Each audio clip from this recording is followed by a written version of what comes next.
couple of days. I'm going to turn it over to Gillian to do our roll call, please, before we open the meeting.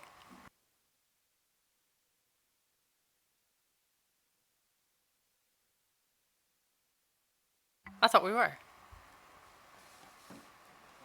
There we are. Good morning, everyone. This is Judy Kuszewski. Welcome to this meeting of the GSSB. Gillian, will you please take the attendance?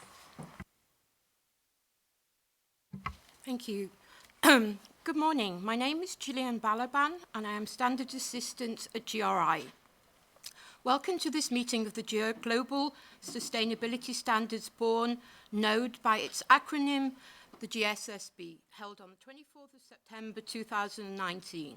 This in-person meeting is being hosted from Amsterdam, the Netherlands. Please note that all public GSSB meetings are being recorded, and you can find the audio recording on the GSSB website, along with high-level summaries of previous GSSB meetings. Present from the GRI Secretariat today are Bastian Buck, Chief of Standards, Helen Miller, Coordinator Governance Relations, Mia Dadhema, Senior Manager Sector Programme, and Sarah Jane Dominic, Senior Manager Standards. We will now start the roll call. Corley Leroux. Present. Thank you. Evan Harvey. Present. Thank you. Gustavo Sinner. Present. Thank you. Jennifer Prinsing. Present. Thank you. Kent Swift. Present. Thank you. Kirsten Margarita Hovey. Present. Thank you. Laura Dana Carter. Present. Thank you. Michelle Vassar.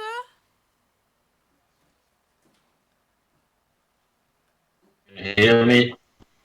Yes, thank you, Michelle. Peter Colley. Present. Thank you. Ramakrishna Venkateswaran. Present. Thank you. Robin Leeson. Present. Thank you. Tung Lee Mo. Present. Thank you. Vincent Kong. Present. Thank you. And GSSB Chair Judy Kuszewski. Present. Thank you, everyone. GSSB member Julia Wilson sent her apologies. I will now hand back to the Chair, Judy Kuszewski, to open the meeting. Thank you very much, Gillian, and my thanks to everyone for making the time and joining us today. The first item on our agenda is to, well, first of all, to just take a look at the agenda, which you should all have a copy of at the moment. And I will ask if anyone has any questions about the agenda or any sort of additional points to make. We will also be asking for the approval of the draft summary of the 27th of June GSSB meeting. And a number of other documents to take a look at as well. We have stakeholder submissions following the public comment feedback on the waste standard disclosures. And we have a summary for approval of the proposed project working group composition, the members for the oil, gas, and coal working group. We also have a set of proposed meeting dates for 2019-2020. We can come back to those later on, but that's sort of for your information and some further discussion. Okay, first of all, any discussion or questions with respect to the agenda so far? Okay, hearing none. The draft summary of the GSSB meeting held on the 27th of June 2019. Does the GSSB approve? This is item 1 in your packs that you received ahead of time. Are there, first of all, any clarifications, questions, anything missing or that you feel is incorrect in the summary?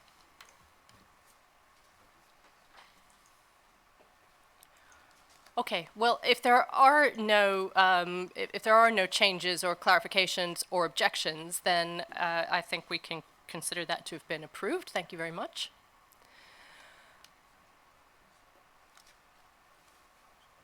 Okay, right. So on the 27th of June, we took the the group's approval for the project working group composition for the oil, gas, and coal sector standard. But because there was a technical problem, there were several members whose approval of that membership of the working group was not able to be taken at the time.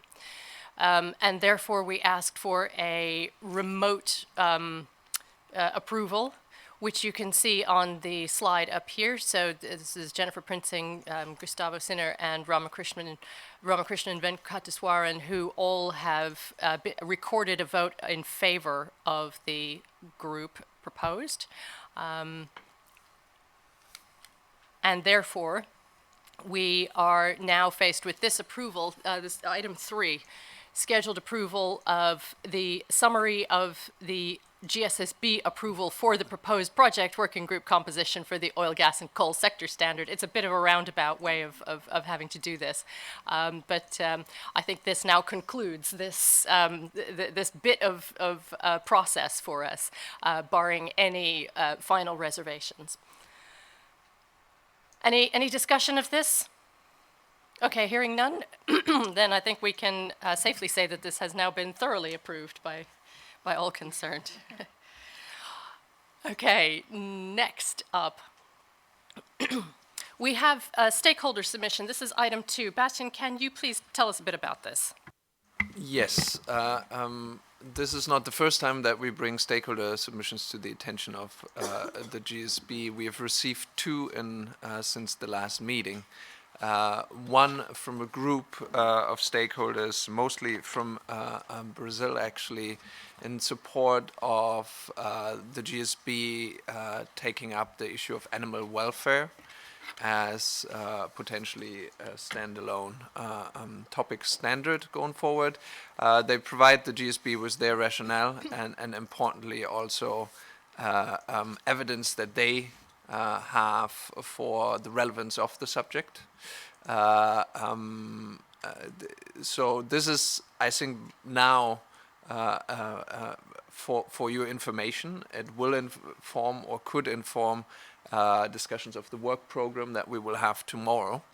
The one comment from the standards division would be that we expect that as part of the sector program, this issue will certainly feature for a variety of sectors that we will take up among the first sectors to be covered there.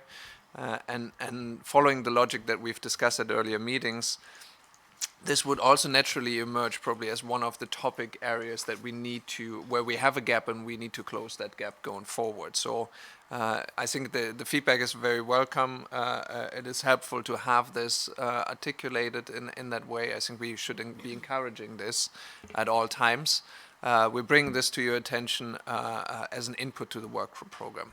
The second set of feedback, are there any comments on the submissions received? Just a general question. Do you reply to these stakeholders in terms of how you're going to be dealing with the submission? Yes, so we reply when we receive the submission and we actually inform them when the GSB will be informed as part of your deliberations.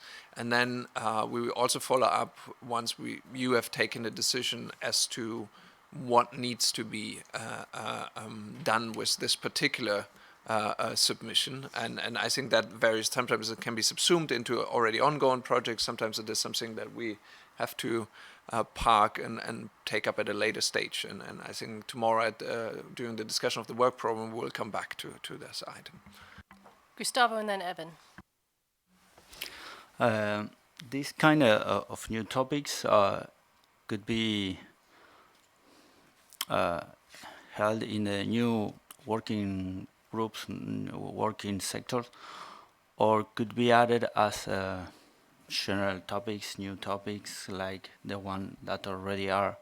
And another thing that I was thinking about this case, because this stakeholder took contact and proposed an issue, a topic, in somehow, how can we work with another organizations, companies, to catch new topics?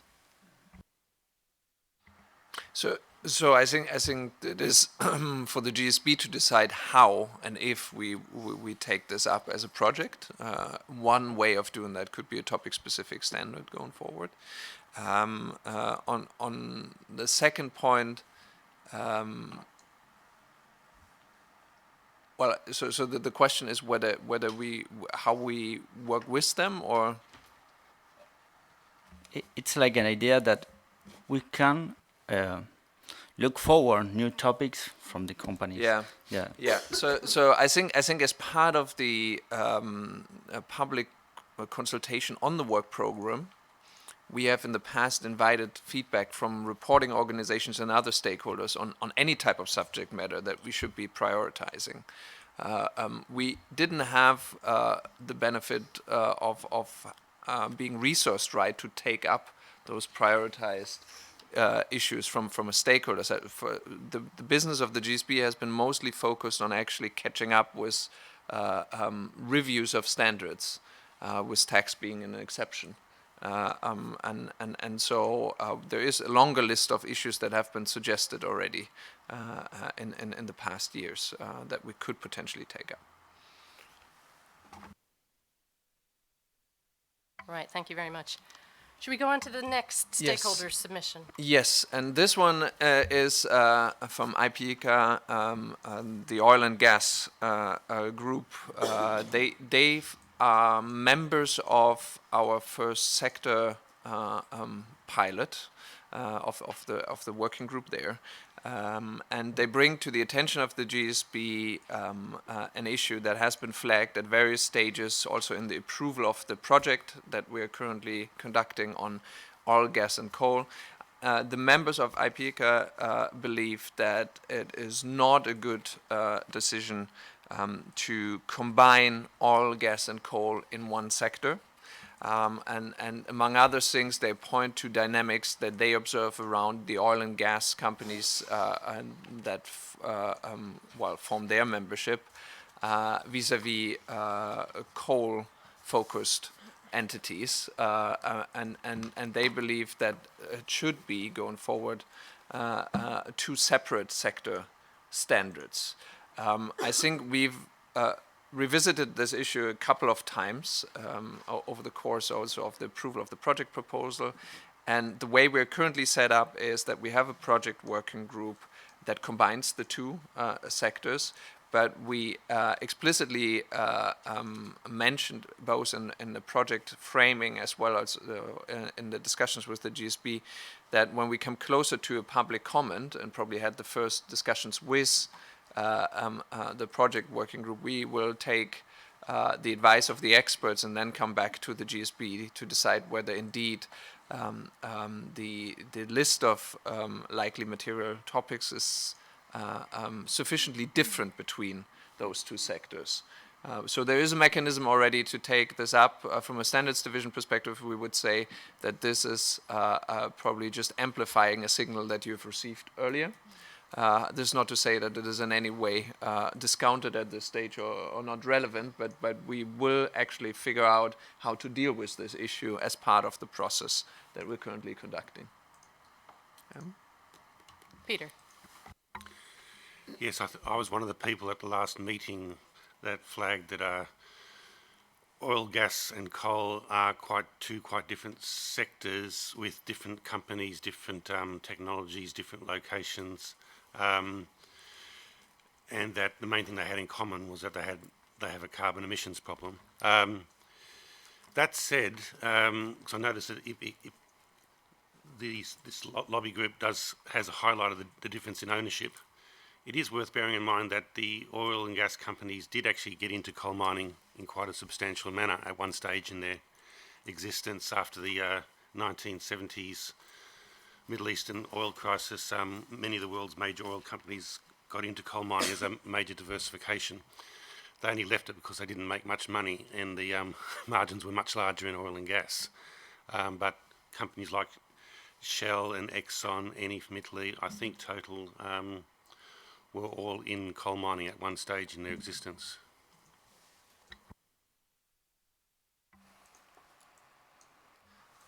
So from a standards division perspective, we suggest that we take this up as part of our project deliberations with the experts, and we will report back to you before the end of the year with our observations as to whether we want to split those or not. We are in early stages of actually inventorizing all the topics that are likely going to be covered by the sector standard.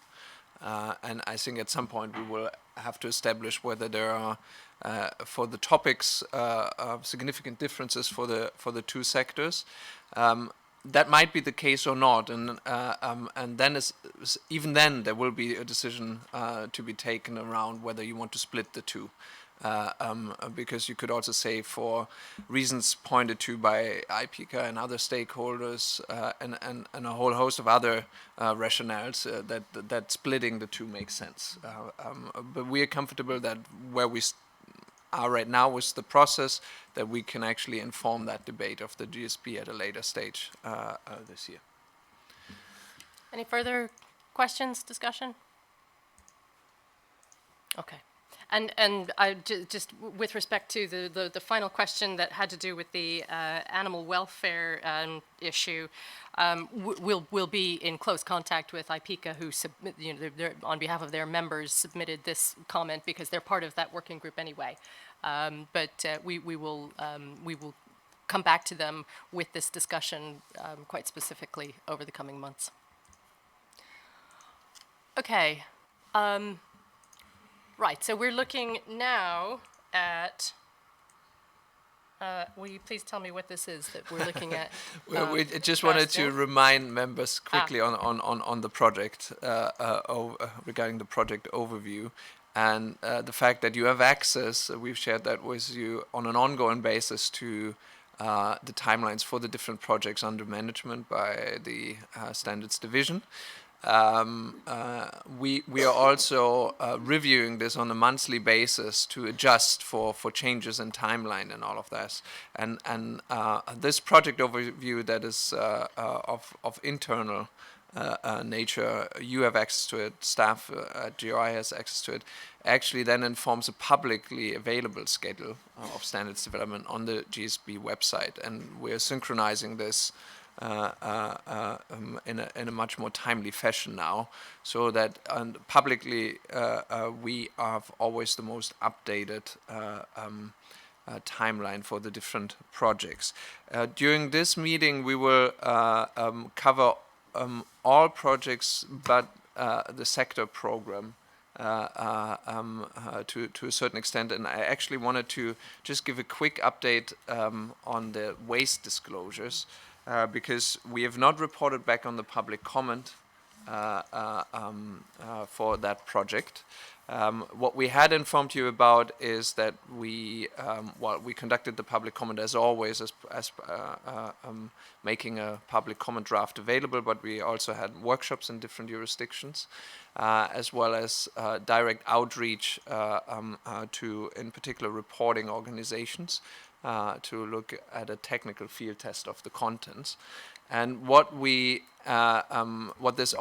this initiative resulted in was 60 submissions as part of the formal public comment, a total of 456 comments. And you see on the slide here the distribution of responses, which is different from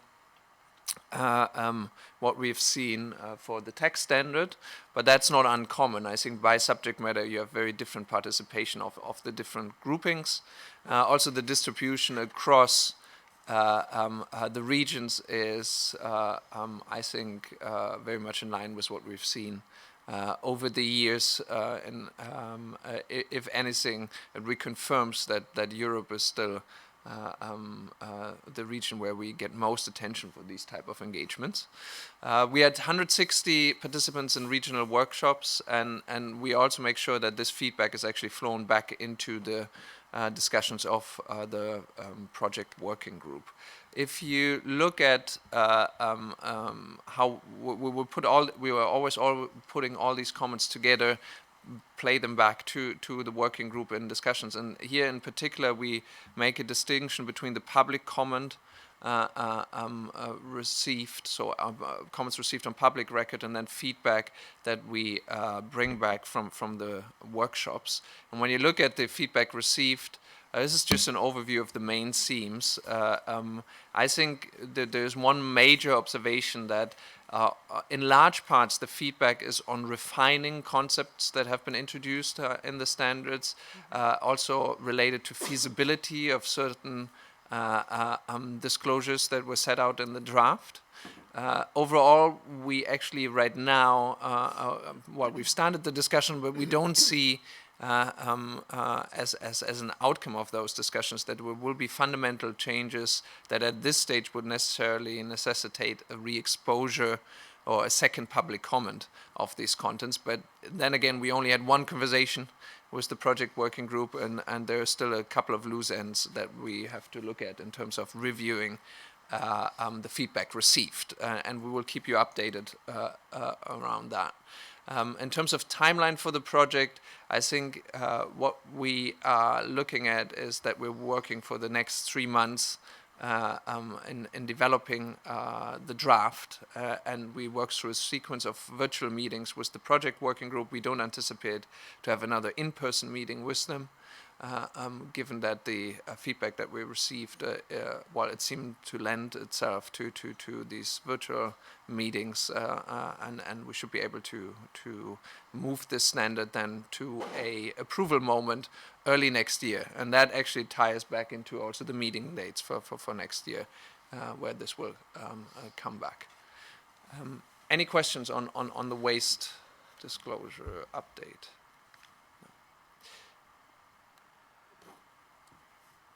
If not, Carry on. yes, then maybe, and this is an FYI at this stage also, with the invitation for you to look at your schedules. On the slide here, you have the meeting dates, the proposed meeting dates for the coming year. You already confirmed virtual meetings for the 10th and 12th of December, but then we are now suggesting that we start on the 6th of February with meetings next year, and actually have 2 in-person meetings like we have this year in the next year. For the September meeting, it's important that we were trying to avoid the scheduling conflicts that we had for the past 2 years with the UN related gatherings in New York that are in almost all years in the last week of September, but the dates for next year have not been confirmed yet. So in anticipation of this, we are now proposing to meet mid-September next year. Yeah, but we will return to that tomorrow. If you also have printouts of the slides, if you can check your availability for these dates, whether you have any scheduling conflicts, and then tomorrow we can confirm this with the group. I think this is all for me for the introductory session. Thank you very much, Bastian. Unless anyone has any sort of concluding comments on this part of the agenda, I think we can move straight to the next substantial discussion, which has to do with the approval of the proposed standard GRI 207 tax and payments to government. I'm going to invite Mia from the Standards Division team to talk to us about the status of this and the public comment and what we've found at the moment. And then we will have, if everything goes according to plan, there is a formal process and form of wording for us to follow to enter into the public record the approval of the GSSB for this standard. Take it away, Mia. Thank you, Judy. Hello, my name's Mia, and I was introduced as the Senior Manager for the Sector Program, but I'm actually here in my capacity as the Project Manager for the tax project. So that makes a little bit more sense. Okay, so thank you for having me here this morning. And as Judy mentioned, the purpose of this session is to consider 2 resolutions. The first is the approval of GRI 207 tax with the effective date of the 1st of January 2021. And the second is to approve that the re-exposure of this draft is not required. Before we move on to those decisions, and Judy will pick that up at the end of the session, I'm just going to take you through a little bit of a status update and an overview of the standard, and of course allow some time for questions. So I thought, as not all of us have been part of the entire development process, I wanted to run through how we got to today quickly. So the project proposal for what was called then Disclosures on Tax and Payments to Government was approved by the board back in May 2017, with the primary objective of developing new specific disclosures related to tax and payments to government.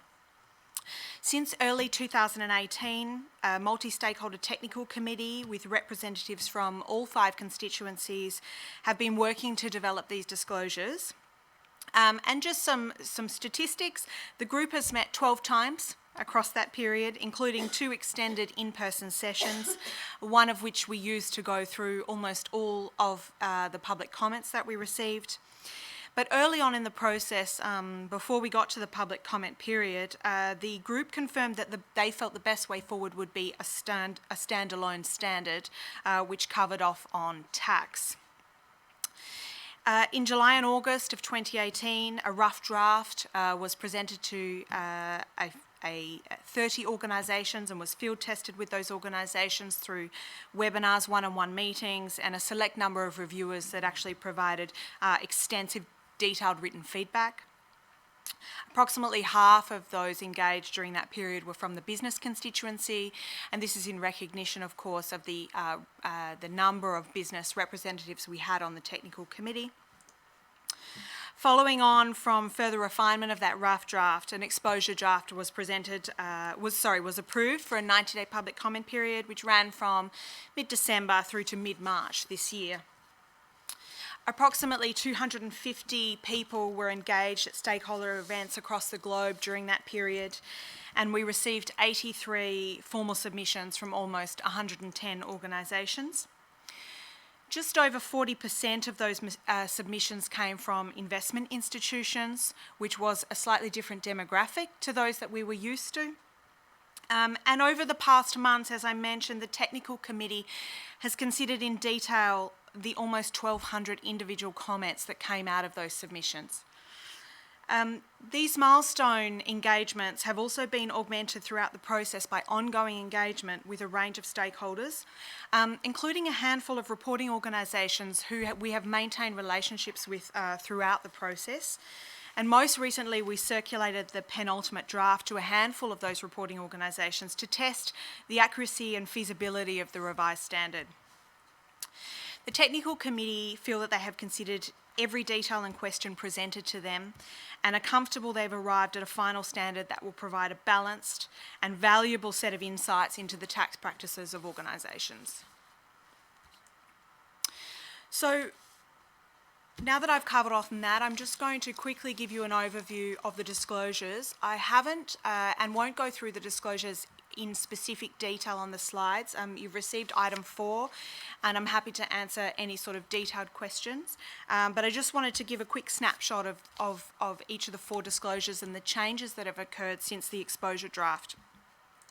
So as you saw, GRI 207 is made up of 4 disclosures, 3 management approach disclosures, 2071, Approach to Tax, 2072, Tax Governance Control and Risk Management, 2073, Stakeholder Engagement and Management of Concerns related to tax, and 1 topic-specific disclosure, namely 2074, Country-by-Country Reporting. So in conjunction, these 4 disclosures are considered to give insight into an organisation's tax practices across the jurisdictions in which they operate, including the principles they adopt in their tax planning, the mechanisms by which they govern their approach to tax and ensure compliance, and the alignment between the taxes paid and the commercial operations in each jurisdiction in which the organisation operates. So I will go through each disclosure briefly, as I said. So the first management approach disclosure is focused on the organisation's intended approach to tax. So including their tax strategy and how tax compliance is balanced with business activities and sustainable development related expectations. This disclosure very much provides context for the rest of the disclosures, along with key insights into the organisation's intentions and the principles they employ in their tax planning. For example, you can understand whether the organisation aims to align their tax strategy with their wider business strategy, and whether they have considered their sustainable development strategy in designing their tax approach. And this gives insight into the types of practices an organisation may draw on in managing their tax affairs, and also into their tolerance for tax risk. So the edits that have been made to this disclosure since the exposure draft include a change to the requirement to report how the approach to tax is linked to business and sustainability strategies. So it used to include a reference to the linkage with the broader economic needs of the countries in which the organisation operates. That component of the requirement has been deleted, and that was in response to concerns expressed during the public comment about the difficulty of identifying those needs and linking the tax strategy to them. In addition, the guidance on reporting the approach to regulatory compliance has been revised, including adding a reference to the OECD multinational, M&E guidelines, which clarifies relevant concepts such as spirit of the law.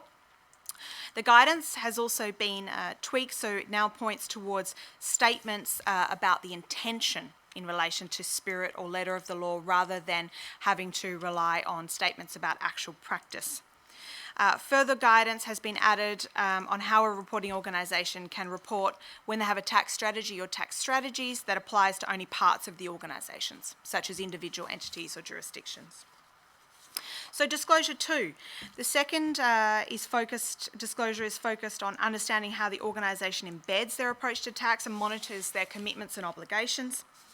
So as I'm sure you're all aware, having robust governance, control and risk management systems in place for tax is an indication that the reported approach from Disclosure 1 is well embedded in the organisation, and that the organisation is also effectively monitoring its compliance obligations. This is of particular interest to investors, but it provides reassurance to stakeholders that the statements they're making in Disclosure 1 are being reflected in their practice. And we're seeing a growing focus on governance as a key measure for responsible practice. Guides from the Big Four are really focusing on these types of elements. Changes to Disclosure 2 were largely limited to guidance, so additional examples of reporting on how the approach to tax is embedded in the organisation and how tax risks are identified and managed and monitored have been added to the relevant guidance sections. Disclosure 3 is focused on how the organisation engages with stakeholders on the topic. It's become clear, and I'm sure it's clear to all of you, that organisations' tax practices are of interest to various stakeholders. And the approach to an organisation takes to engaging with stakeholders has the potential to influence its reputation and position of trust. And increasingly, stakeholder engagement is seen as an indicator of transparency and good practice around tax approach for organisations. On the other hand, stakeholder engagement can also enable the organisation to understand evolving expectations related to tax. So it can give the organisation insight into potential future regulatory changes and enable the organisation to better manage its risks and impacts.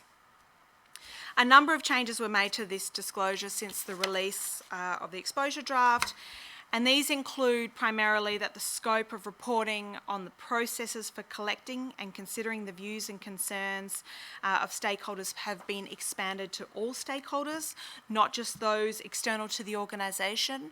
And there was a very significant number of comments about this change. So people really wanted to recognise that internal stakeholders may also be relevant to the conversation about tax, and that concerns that they're raising, there should also be a mechanism for understanding those. More detailed examples of how an organisation can report on their relationship with any representative association or committees that participate in public policy advocacy have also been added to the guidance.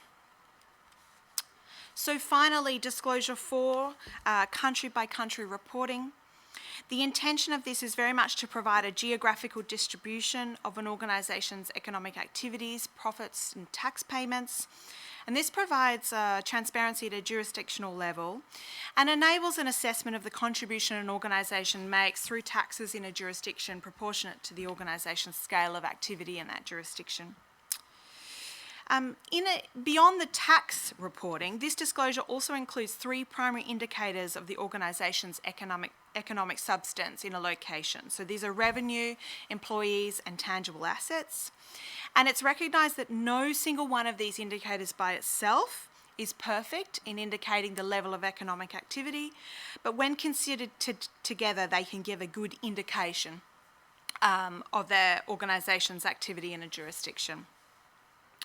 Very many of the public comment respondents stated that public disclosure of country by country reporting is essential to having a good understanding of a reporting organisation's tax practices. So the changes to disclosure 4 were a little bit more, were a little bit more extensive. So in the exposure draft, the topic-specific disclosures were in fact 2 disclosures, and these have now been combined into this single disclosure. The definition of tax jurisdiction has been revised to specify that a tax jurisdiction is at a country level. There was some questions about that at a previous GSSB meeting. And a note has also been added that clarifies that where a tax jurisdiction chooses not to impose corporate income tax, it still falls within the definition of tax jurisdiction and needs to be reported under the disclosures. The requirement to report the number of entities and the names of the principal entities by jurisdiction have been deleted and replaced with a single requirement to report the names of the resident entities. This better aligns with Disclosure 102.45 in the Universal Standards, which also requires an organisation to report a list of all their entities included in their audited financial statements. And it also removes concern about what reasonably constitutes principal entities, which was a topic of much discussion. The requirement to report significant tax incentives has been deleted. Where a tax incentive is significant, it will likely be reported as a reason for the difference between the corporate income tax accrued on profit and loss and the tax due if the statutory tax rate is applied to profit and loss. So it will be picked up there and was considered a double up in terms of the reporting requirements. And also a requirement has been added to report the time period covered by the information reported under Disclosure 207.4. And I'm going to go into this a little bit more detail because this is probably the one thing that is new, completely new, I suppose, since the exposure draft. So I might pick up on that now.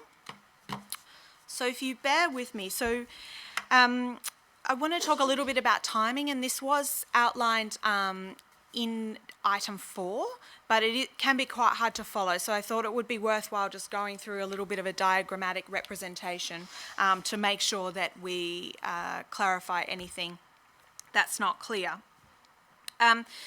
So the nature of the information being reported under the country by country disclosure, so Disclosure 207.4, and the connection of that information with the financial reports of the organisation meant that it became apparent that further clarification of the period of time being for the information being reported was needed. This did not actually emerge as a significant issue during the public comment, but ongoing stakeholder engagement and some further investigation by the Standards Division and the Technical Committee really revealed that it needed further clarification. So as I mentioned in item 4, there are 2 considerations that resulted in revisions to the exposure draft in relation to timing. The first is the type of information being reported and the requirement that some data points in this disclosure be reconciled with the organisation's audited consolidated financial statements or other financial information filed on the public record. So in effect, this means that the relevant time period for Disclosure 207.4 is connected to the period of time covered by these financial statements, which would, of course, most commonly be a fiscal or financial year. which may or may not correspond, of course, to the sustainability reporting period. The second element is the existing practice of preparing and submitting non-public country-by-country reports for tax administrations based on the requirements of the OECD base erosion and profit shifting, country-by-country reporting requirements for shorthand. I'll call that OECD BEPS. So I thought it might be useful to outline the existing practice for people. So you can see up there on the slide, this basically gives you an indication of what organisations who have a requirement to report non-public country-by-country reporting under OECD BEPS, the way they're currently doing their full suite of reporting. So if a fiscal or a financial year runs from month 1 to month 12 on that slide, and the example in this case that would have the end of that fiscal year being the 30th of June 2020. A few months later, an organisation will release their annual reporting suite. Now, this is not necessarily all at a single time, but will probably occur for a lot of larger organisations in particular within a few month period. And that annual reporting suite will include, of course, their annual financial reports, their sustainability report, and in some cases, some sort of economic contribution report, which may include reference to the taxes paid in that fiscal year. Following that annual reporting, they then do, about 6 months after the end of the fiscal year, their tax return. So their consolidated income tax return to their domestic tax authority. Then, around about 6 months later, so in effect this is 12 months after the end of the fiscal or financial year, they will provide their country-by-country reporting as required by the OECD to their local tax authority. And OECD allows, essentially recommends that organisations are given this 12-month window after the end of their fiscal year. In theory, jurisdictions could make that time period shorter, but we couldn't find any examples of jurisdictions that had done that. So if an organisation was to follow this logic and they were to use their OECD country-by-country reporting, so their non-public country-by-country reporting as the basis for what they report under this standard, they would then publish tax information for FY 2020 in September 2021. So essentially 15 years later, 15 months later. So it comes out at the same time as their sustainability report, but is essentially a year behind in terms of the data. We had a lot of conversations with the technical committee about the implications of this. I might just leave that out while I'm talking, actually. And they acknowledge that this is the current practice, and this is a process that would make reporting country-by-country information for organisations simpler. However, they did also suggest that they felt that the information being required could feasibly be reported the year earlier, so in a timely fashion. However, they confirmed it would certainly involve a change in practice and may present some challenges for reporting organisations in the near term. So in light of that context, we've done two things since you saw the exposure draft, and we've added the following two requirements. The first is simply a reporting requirement to articulate the time period covered by the information reported in this disclosure. So this is simply for clarity, to make sure that any reader of the report understands the time period that the data is applicable to.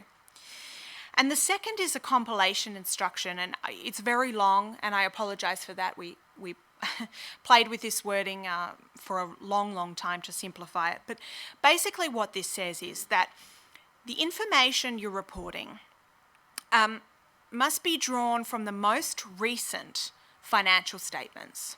However, if it can't be, because of the scenario we just went through, then the one immediately preceding the most recent may be used. So essentially, it's enabling organisations to report the most recent information or information from the period directly preceding that. And that would be the limit, basically, on how late the information could be published. We tested this, of course, with our technical committee, users of the information, such as investors and civil society. While their preference is always for timely and immediate information, and they do feel that organisations can get there over a period of time, they felt that this was a reasonable allowance, given that organisations will already be needing to work up to complete reporting, and they were comfortable with putting this provision into the standard at this point in time. And reporting organisations also felt that it recognised, of course, the other reporting requirements that they have. Mia, can we pause here for a minute and just make sure that GSSB members are sort of clear on what's being proposed here and why and what the implications of all of this are? I just want to give people sort of an opportunity to probe this a little bit. My read of this is that it's an artifact of a certain subset of reporting which is statutory or regulatory in nature, and the processes required to generate it don't necessarily align time-wise with the traditional scope of sustainability reporting. And this is just one of the kind of learning curves, I suppose, that need to be surmounted in a practical sense. Is that sort of a fair characterization? Yeah, I think that's right. I think you know, there's an intersection here between financial information and sustainability information, and in order to recognise the competing timeframes and the processes around that, this really sort of recognises that. It also recognises the existing requirements around OECD reporting, and provides an allowance for that. And so for reporters that are in the habit of doing a single annual sustainability report, if they choose to report against this, if this has been identified as a material topic for them, we may very well see reports that in the main content cover one reporting period, and in this particular tax topic cover a different reporting period, which could be a little confusing for readers if it's not flagged appropriately, which I think is what you're trying to get at with the changes here. I see Kent, who is the liaison, the GSSB sponsor for the working group. So please go ahead. Yeah, if I might just comment, for the information of the board in general, we keep referring back to what the OECD requires, but I just wanted to clarify that the OECD has already established these country-by-country reporting requirements, and those have already been implemented. And that information is not public information, but companies already need to create this information. And so they're kind of the first movers in this space. And so we refer back to that because companies have adapted already to whatever the OECD requirements, even though there's no public reporting requirement, they report to their tax authority. And so that becomes sort of the base of what's already happening in practice. Thanks, Kent. Is there any other discussion of this or questions around this? Peter, yeah. Yes, thank you. It is an issue for those people who are not used to dealing with tax matters, about this seemingly lengthy time period for finalisation of tax payments. But I think the one way to look at it is that when the companies do their audited financial statements, what they're saying is this is our view and the view of our auditors as to what tax we should pay. But the governments and state jurisdictions have not actually said at that time, yes, we agree this is the tax that you will pay. They do that sometime later. And it is a lengthy process for finalising agreement between states and companies as to what tax they pay. So the 3-month report is only really a statement of opinion by the reporter about what tax they will pay. It hasn't been agreed by the other party. So this is the same issue in the extractive industries transparency initiative. This issue is also a well-documented one, and it's had to be resolved the same way. Rama. Maybe I'm since new to the process, I think I can use my ignorance as an excuse to ask some of the basic questions. But I thought when Mia made the presentation, you mentioned that there was some consultation with other agencies. Like, for example, I thought they were standard setters, like the financial reporting standard setters, and I suppose maybe with some tax administration authorities as well. So what has been their feedback into this? If you're looking from a user perspective, these are multi-level or reporting. So what has been their perspective? And the second question, maybe if I can put on the explanatory notes, you said there are some parts of the on the standard. It's that the user or the reporter has to include things like social and impacts of reporting.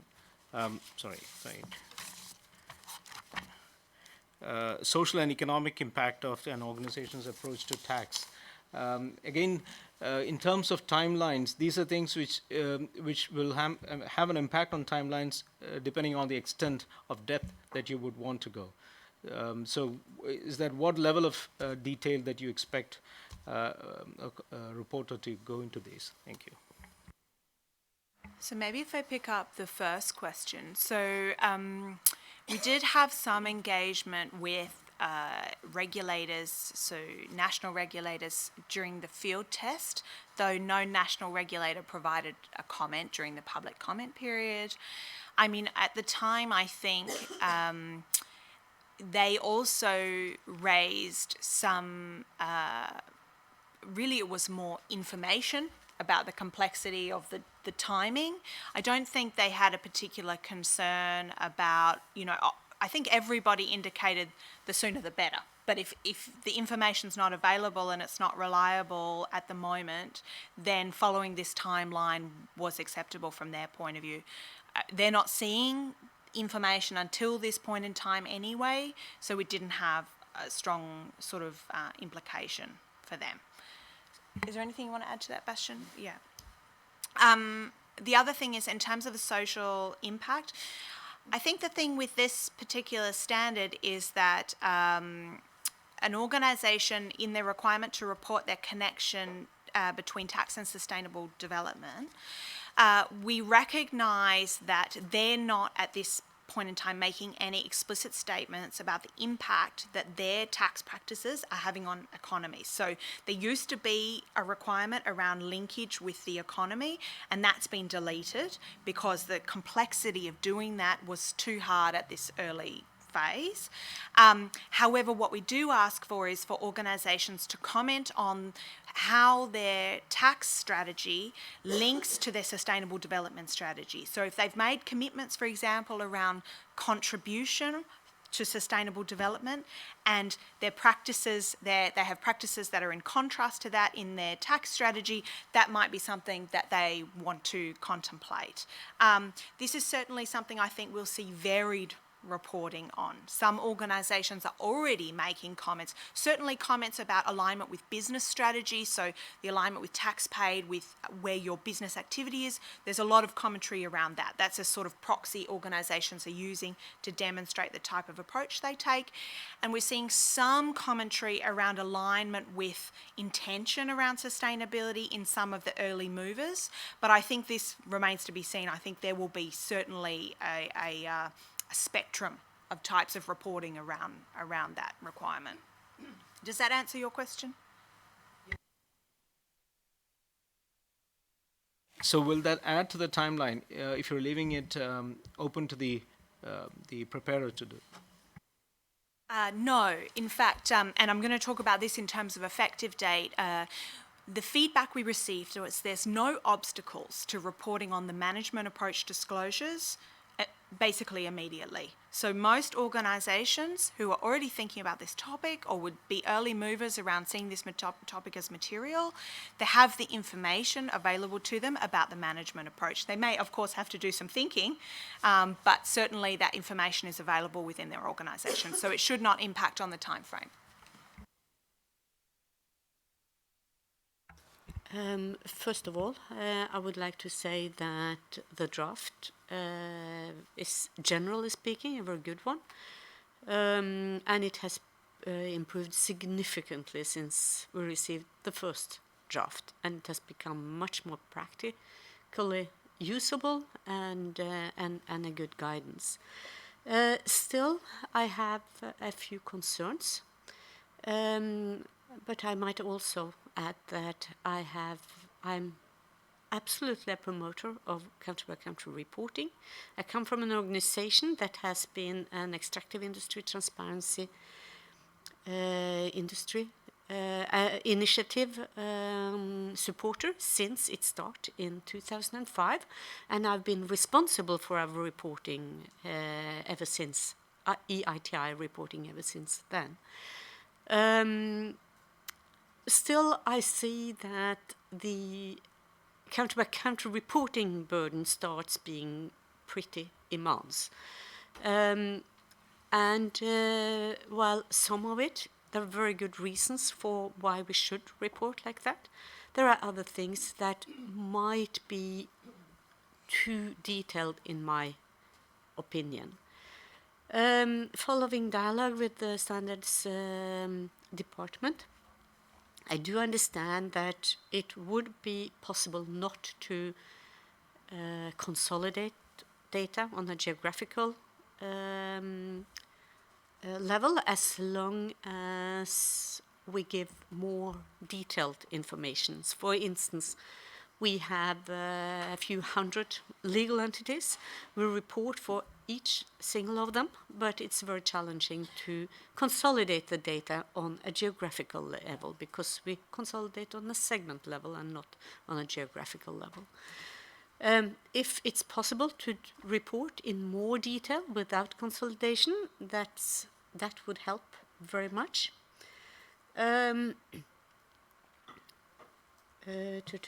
Just a minute here.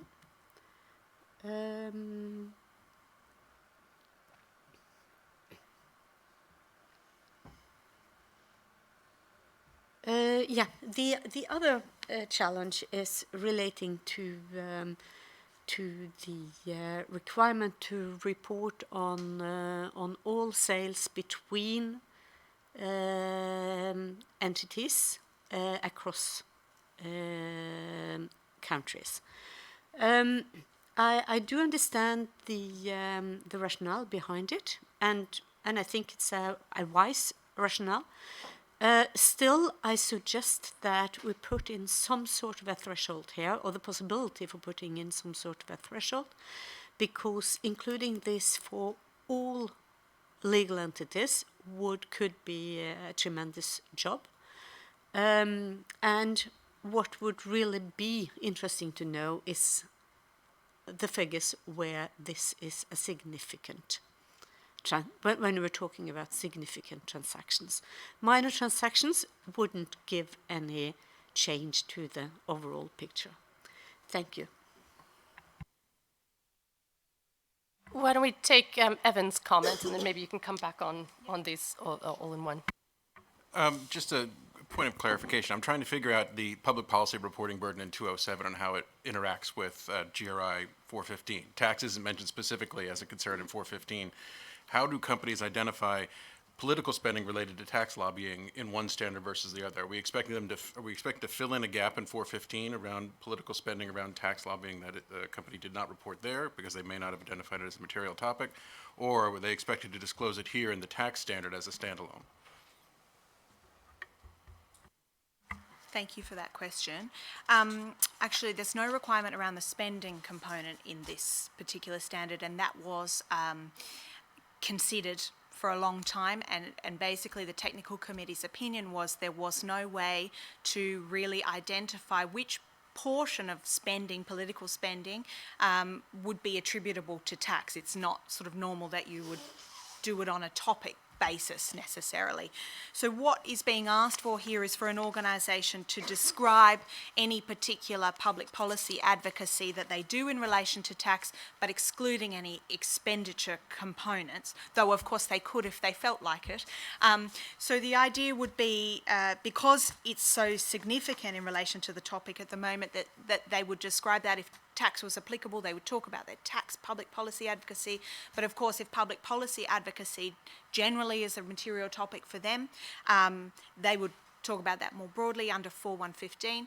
If they had both topics, they could certainly combine that commentary as appropriate. Yeah.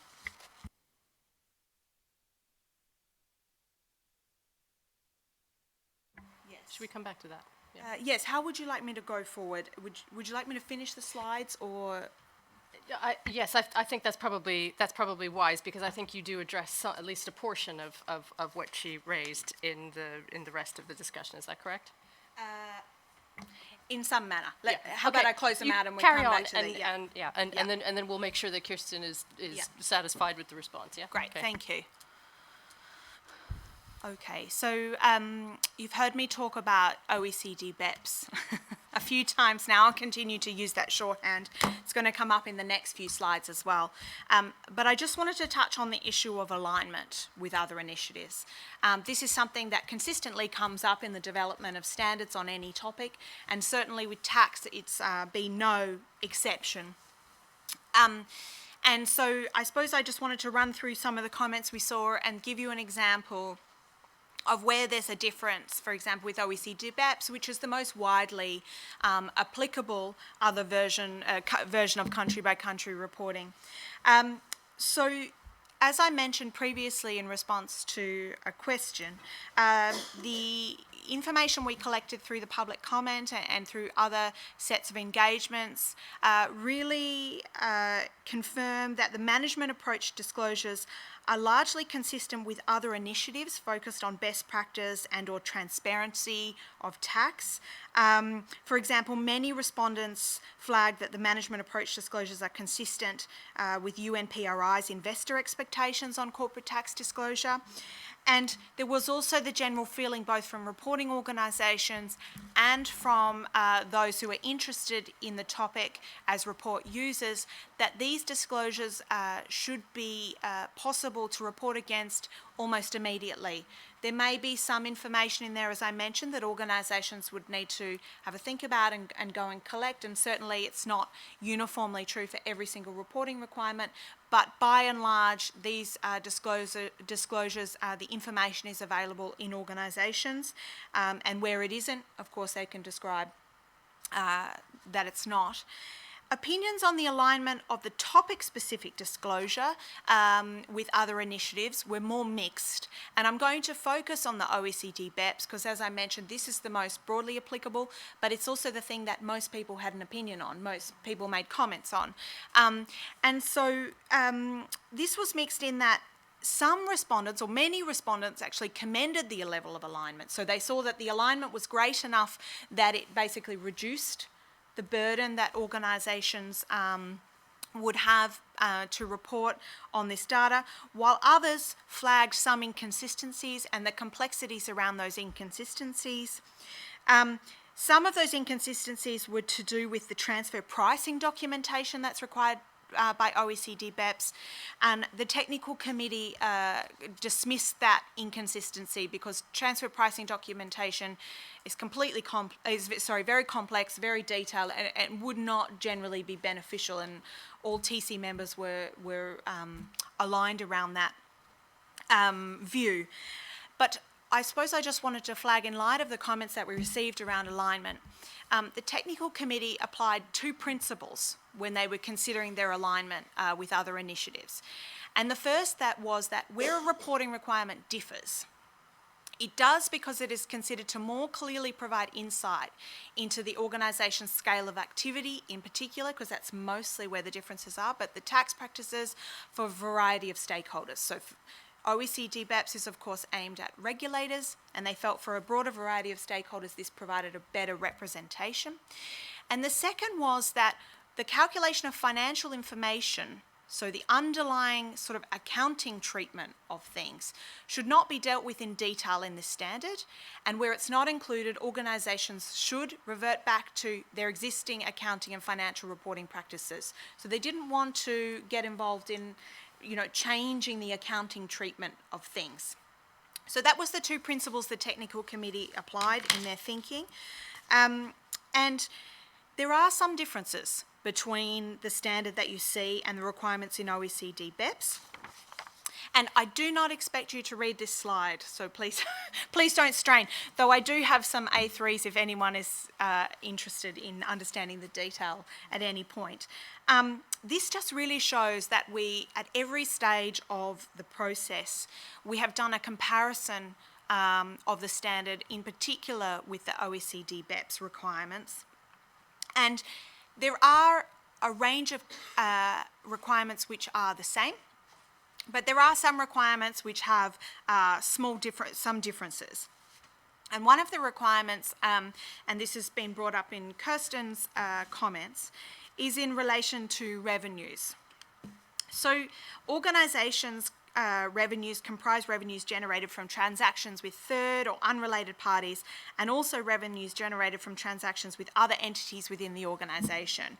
And those transactions within the organisation can be between jurisdictions or within a single jurisdiction. But the ones within a single jurisdiction, in the main, do not affect the tax base of the organisation. This was the consideration, because you pay tax, and in most circumstances, on a country level. So currently OECD BEPS asks just for all three types of revenues. But the technical committee felt that it wasn't necessary to understand the intragroup transactions within a jurisdiction because it wasn't relevant to illuminating the related activity related to when considering tax practices. And in fact, they felt that it had the potential for creating double counting and a misleading impression about the organisation's revenue in a jurisdiction. So those are the types of differences that have been inserted for those reasons. Another one, for example, is around the tax paid. So some organisations would like the flexibility to report not only tax paid based on where their entities are located, but where they actually pay the tax. So we provide a level of flexibility around withholding tax so that organisations can make that difference clear, particularly relevant for extractive industries. So we have recognised some of those types of flexibilities as well. Okay, so my next slide is actually about the effective date. So I can stop here maybe and answer questions.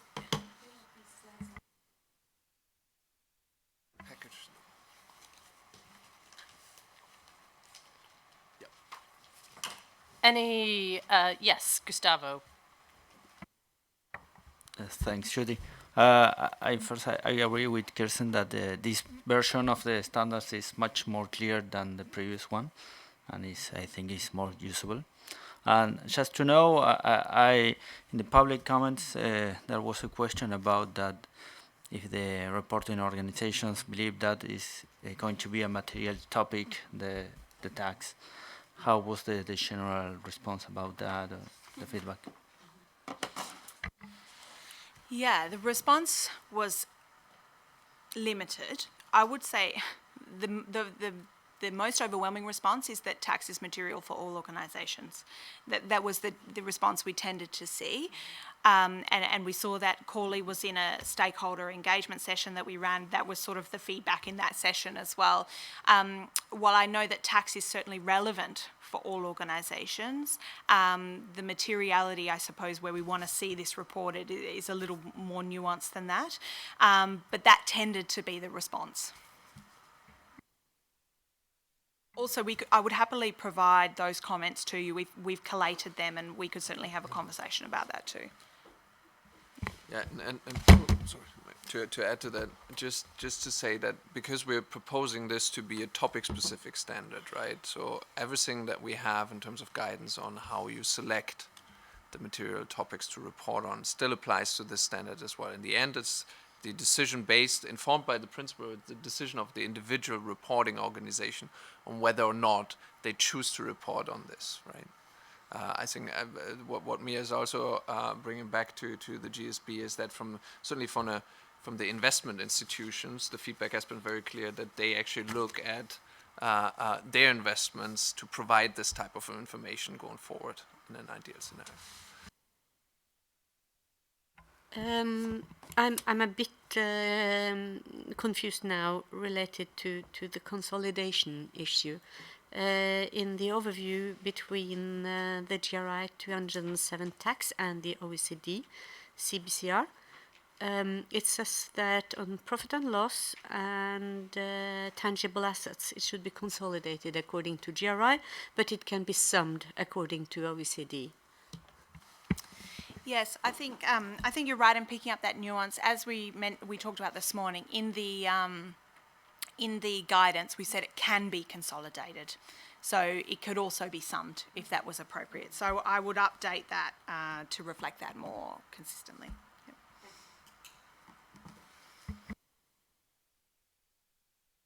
Kent. Yeah, I'd just like to make a couple of general comments about the process here. I think it was a great opportunity to serve as this, they call it sponsor, I call it liaison, but the board member that interacted with the technical committee. First of all, it's a great experience to figure out exactly how the standard division works in detail. I mean, and I know that many board members have done this or are in the process of being a sponsor, but I certainly encourage you to do it. For me, it was a real learning experience. But I did want to comment on the expertise of the committee members. These people were all world class. Many of them deal with many, many reporters. You know, we had a partner from Price Waterhouse who ultimately is responsible to all the companies, you know, that they represent. You know, they tend to side with reporters. So we had very detailed discussions, and on each issue that's come up here, we almost had discussions ad nauseum for a couple of reasons. One is people were really technically competent. Many of them were accountants, and so they could talk in sort of accounting terms and sort of the details, which was great because I'm an accountant also, so I enjoyed that. I don't know that everyone would necessarily, and I think some of the investment advisors sometimes got lost in the detail, but we had that. But I would also give a lot of credit to Mia because every single issue that seemed even slightly important, she sort of forced the technical committee to come back to it, and so we discussed these things over and over again, even to the point where sometimes I cringed a little bit because I thought, okay, are we really going to bring this up again? But to make sure that nothing was missed. And so, I was really happy with the engagement of the tax committee. There was no one that just sat quietly. Everybody had input. And again, I was impressed with their talent. And I was impressed with the way that the standards division went about it in a very fair process. That is, they wanted to make sure that everybody's opinion was heard and that any issues were fully discussed. And remember, we've done this over 2 years. It's been sort of a long, grueling process. Mia says 12 meetings. I was only able to count up 10, so maybe it's somewhere they've gotten lost, but it has been 2 years, including 2 in-person meetings, both of which I attended. And so it's been a really great process, and they did the right kind of background things. That is, we looked at how the other sort of reporting in the country-by-country world. We've talked a lot about OECD, their country-by-country reporting requirements, because that's already in place. But there are also proposals out there. The EU has a proposal for public reporting. These things were considered too. And Mia's done a good job of explaining to some extent the differences. Remember, since OECD is not public, it shouldn't be strange that there might be some differences between what they require and what should be public information. But again, I just like to emphasize how thorough I believe the tax committee was and how good Mia was at not only reminding people to be thorough and going over every single issue, but also her ability, not being a tax practitioner, to incorporate all of this into the standard. Thank you, Kent, for those kind words, and thank you also for your participation in the process. It's really helped us get to this end point. So I do have one more slide. We do, I think, maybe need to still pick up on this revenue question, but okay, so basically the final slide that I've got here is really about the effective date.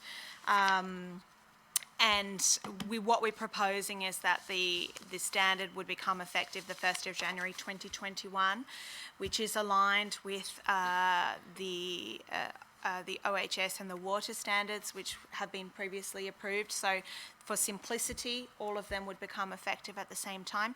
But really that was a secondary consideration. The primary consideration was around the capacity of organisations to complete this reporting. As I mentioned, we did get quite a lot of intel that the management approach disclosures did not present a particular challenge to organisations and should be possible to report in the near term, if not immediately.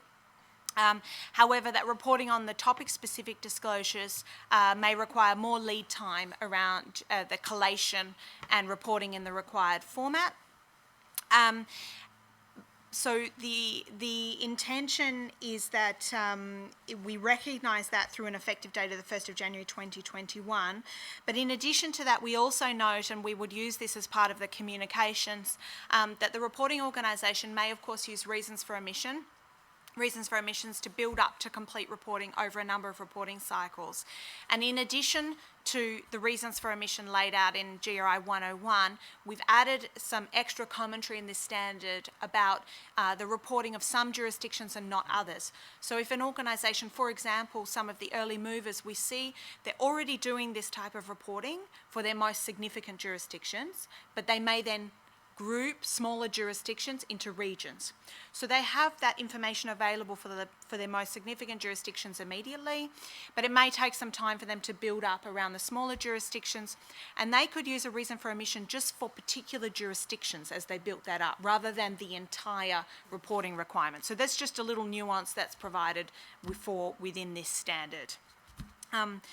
So, was there anything you wanted to add, Bastian, before we close out any other questions? Well, maybe just in relation to the effective date, I think what we see, and probably what we also learned now from the introduction of the two new standards on water and OH&S, is that we, throughout the implementation, the first years of implementation, we actually have to provide additional guidance to the users.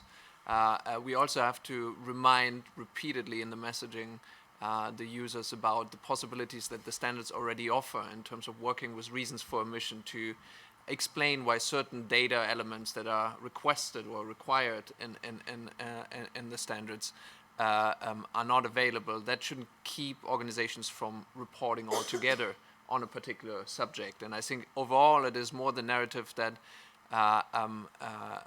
the GI reporting is probably an evolving practice, and at any given moment in time, organizations will probably not have the complete information for everything that is in the standards, but that's also not necessarily the purpose of reporting at any given moment in time. There is acknowledgement that over time this develops, things get more, subjects get described in more detail, get proxied in more detail in our standards. And for this standard in particular, we face the reality that the vast majority of organizations have avoided to report on it, despite a very clear a rationale for having this information in the public domain that was also reconfirmed by our public comment.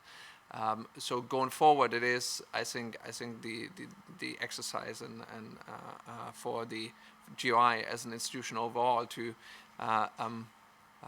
motivate organizations to start the transparency journey also for this subject, and then importantly actually help them through that process over the course of the day. I don't think we should expect miracles here that it will flip over if we have hundreds of multinationals with complete sets of data.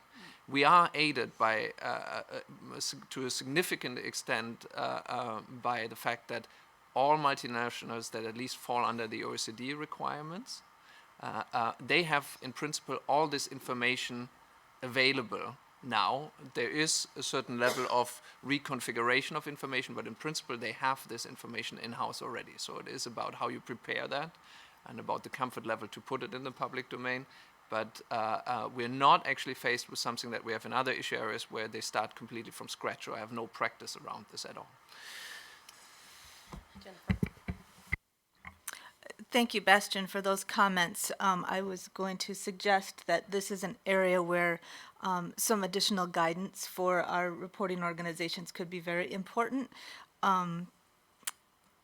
Guidance that will allow our reporting practitioners communicate to the tax organizations why, because I think they don't know right now, why is this a sustainability topic, and why should we be expending effort in this disclosure? So that's, I think, a key point, and particularly your practitioners within those large organizations will appreciate the assistance as they go and confront their tax organizations with requests for resource to do this.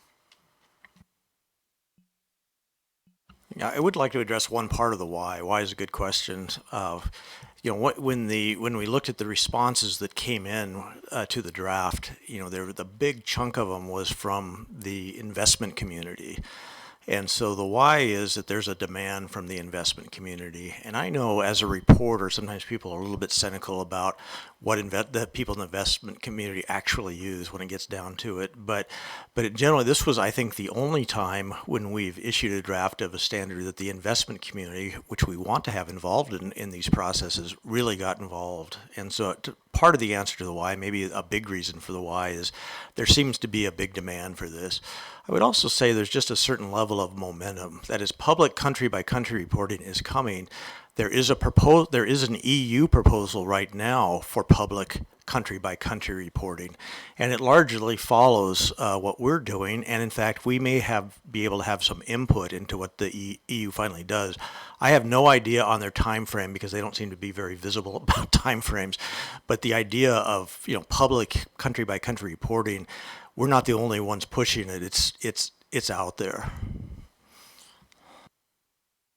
Well, this is sort of a question for Kent. So could you characterize the heart of what the investors were seeking in more information here? What was the rationale behind their interest in this topic? Yeah, that's an excellent question. And I'm not sure I know the answer to that. I'm more of a reporter, I'm an accountant. But I think that in particular, they're concerned about whether taxes paid in a country match the level of economic activity that goes on in that country. And, as we gather financial information now, it's not possible to determine that. And, this is a long struggle to go through this process because companies aren't used to having this, sort of putting this out on the table. But that's my guess, is that they want to know whether the taxes follow the economic activity. So could one reasonably assume they see this as a risk indicator, a potential investment risk indicator? Yeah, I would agree with that, yes. Okay, any other comments or questions at this point? Okay, I think this, if you want to advance the deck, that's just me asking the question. Are there any comments or questions? We're not only talking here about the proposed standard. We're also talking about item 5 in your packet, which is the draft GSSB basis for conclusions on this proposed standard. Would you like to make a comment, Bastian? Yeah, just for the base for conclusion, that doesn't need to be approved as part of this upcoming approval here. We can do that, but it is probably important. You've actually looked at the draft standard in combination with the base for conclusion that we will provide to external stakeholders now. So if you have any commentary on feedback on that document, we can still adjust that also after the meeting. The basis for conclusions documents in the public record the rationale for proposing this or creating the standard in the way that we have done, and is a part of the due process. So this leads us specifically to the due process requirements here. We've got them up on the slide here as a little reminder. The way this works is that we have the head of the standards division, Bastian here, will advise us whether the due process has been followed with proper regard for the public interest in the development of this standard. I will then call for a vote for approval of the final revised content. We require the approval of 80% of the GSSB members, and we will record individual votes. And I will also call for a vote on whether there are any significant changes between the exposure draft and the final approved standard that requires re-exposure at this point. Again, this is a threshold of 80% of the GSSB. Before we do this, can I just quickly check in with Michel Wacher down the line and make sure that he's still with us and doesn't have anything to add at this point. No, I'm still with you. I don't have anything particular to add.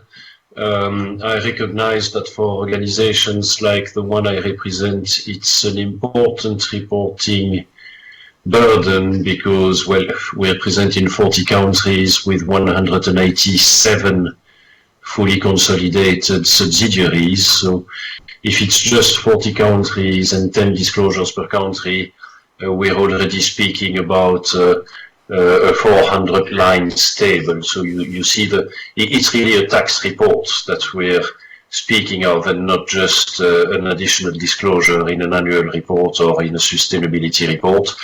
But as was stated by Kent, it's out there, it's already the case, and I believe this is what needs to be done. Thank you, Michelle. Okay, so I think that then does bring us to the formal form of wording here, yeah? Where did I have my copy of this? Yeah. Someplace, thank you. Thank you. Okay, so Bastian, what is your view, please, on whether due process has been met on the development of this standard? So I think my duty is to reflect on behalf of the Standards Division on whether the standard has moved indeed through all the steps that are outlined in the due process protocol. I can confirm that all the steps that are outlined there have been followed. Importantly, I think also in reflection on the last two standards that we have approved, we have looked at documenting this very consistently, including the interactions with the Stakeholder Council and the GRI Board. So from a Standards Division perspective, we believe that due process has been met. Thank you. Can I ask those in the room, and also Michelle down the line, to state if they agree that this standard should be approved with an effective date of the 1st of January 2021? Do we simply go around the table here? If you wouldn't mind starting us off at that end, Jennifer. Yes. Rama? Yes. Yes. That's Vincent. Corley? Yes. Yes. Gustavo? Yes. Robin? Yes. Kirsten? Yes. Peter? Yes. Loredana? Yes. Evan? Yes. Kent? Yes. Tony? Yes. And Yes. Michelle? Yes. Thank you very much. Okay, so that's been carried. So the final piece of this is the consideration of the need for re-exposure. Bastian, are there any significant changes between the exposure draft and the final approved standard that require re-exposure? No significant changes that will require re-exposure. Okay, can I ask those in the room, again, to state if they agree that this standard should be issued as final without re-exposure? Jennifer? Yes. Rama? Yes. Vincent? Yes. Corley? Yes. Gustavo? Somebody's got their... Kent, can you switch off your microphone? Yeah.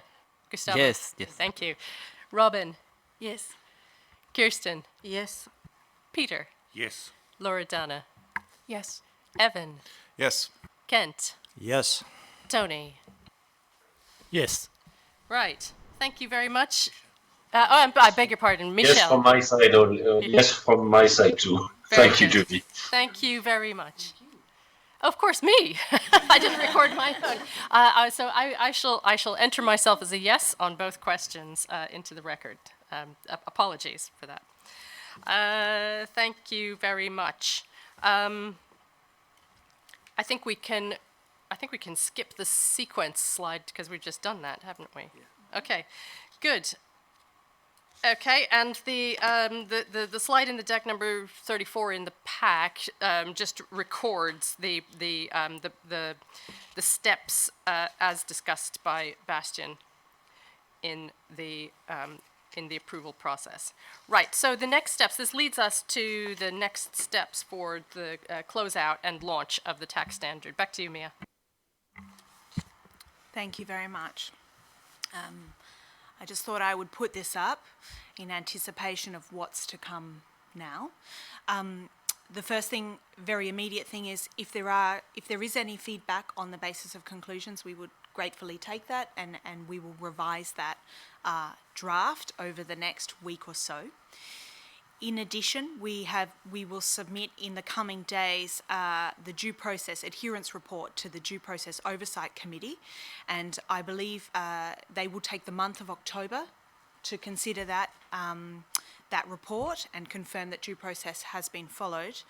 And then, if all goes well, we will be aiming for a publication of this standard in early December. So at this point in time, we plan on having some events to mark that publication, and they are tentatively scheduled for the first week in December, so we will keep you all up to date. We're also working with the rest of GRI, of course, on how to support both reporting organisations and then the readers, once they come, of those reports, in the reporting and also interpretation of this information. So we still have a bit of work to go in the next couple of years, but in the near term, you should expect the launch to happen this year. Thank you very much. And my thanks to the, Kent, I see your hand on your, would you like to make a comment before we do? You know, I'd just like to say, I guess this often happens with standards, but in this case, companies really don't report publicly country by country and to this point. So in a way, we're sort of stepping off into the dark. And so, you know, some of the concerns that Kirsten has brought up, I certainly share those concerns. I think we've done a very good due process, and a lot of those concerns really didn't come up. And so I don't know if companies have just kind of, it sounds like Michelle is this way, but just kind of given in. They've realized that they're going to have to do this, and they've kind of given up. Or if in front of us, we'll have a lot of specific questions. But of course, if we do have a lot of specific questions, issues about the difficulty of, you know, gathering the information or separating out the information, you know, those are the things that we will have to deal with. And this is the same as with accounting standards. Typically, they're issued prospectively. Companies have a little while to sort of figure out if they can come up with the information, and then all the complaining starts. And, you know, then you finally have to decide whether you have to do something further or not. And I wouldn't be surprised, you know, if we have to have some further discussion about this later. But at this point, I've been surprised, you know, the public responses have not been as at all. Really, they've been mostly positive. You know, they really haven't been negative in a way that I thought they might be.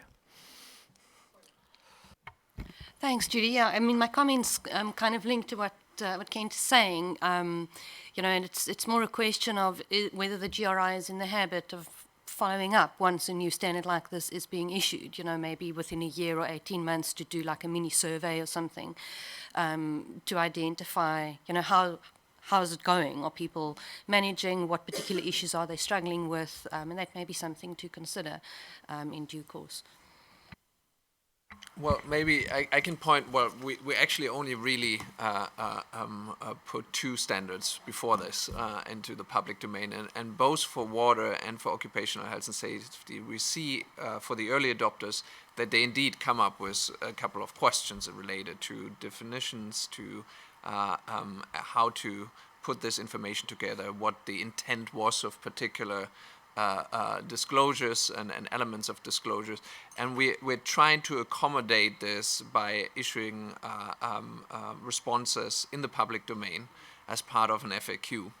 And I think hypothetically this has not actually come up until now with water and OH&S, but it might surface here with tax. If there is an issue where we say this actually is not only putting observations of practitioners that try to implement the standard in perspective of the development of the standard and what the intent was, but it is actually requiring some kind of interpretation of what's on paper in the standard. That is something we would bring up with the GSB going forward. And we have actually a fairly well-established routine around receiving technical inquiries from the whole GRI network through standards at global reporting.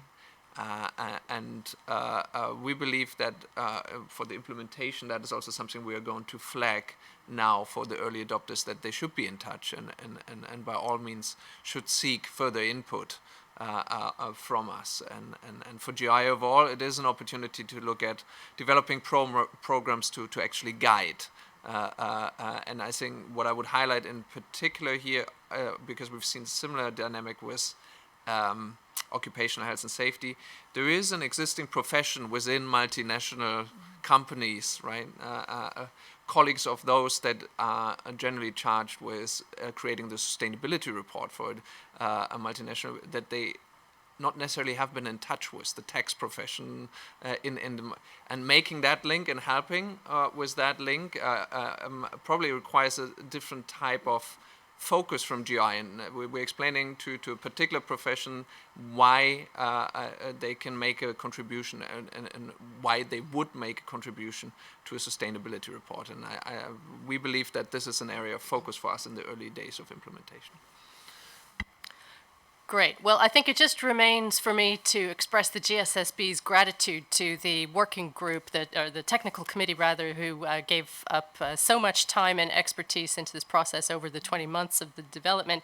Also to Mia for very capably leading this on behalf of the Standards Division over these many months. We have at this point to close out the public meeting until after the lunch period. Our agenda calls for, we've got a short break, then we have an executive session followed by lunch, and we'll reopen the public meeting at 1:15 Central European Time. Thank you very much.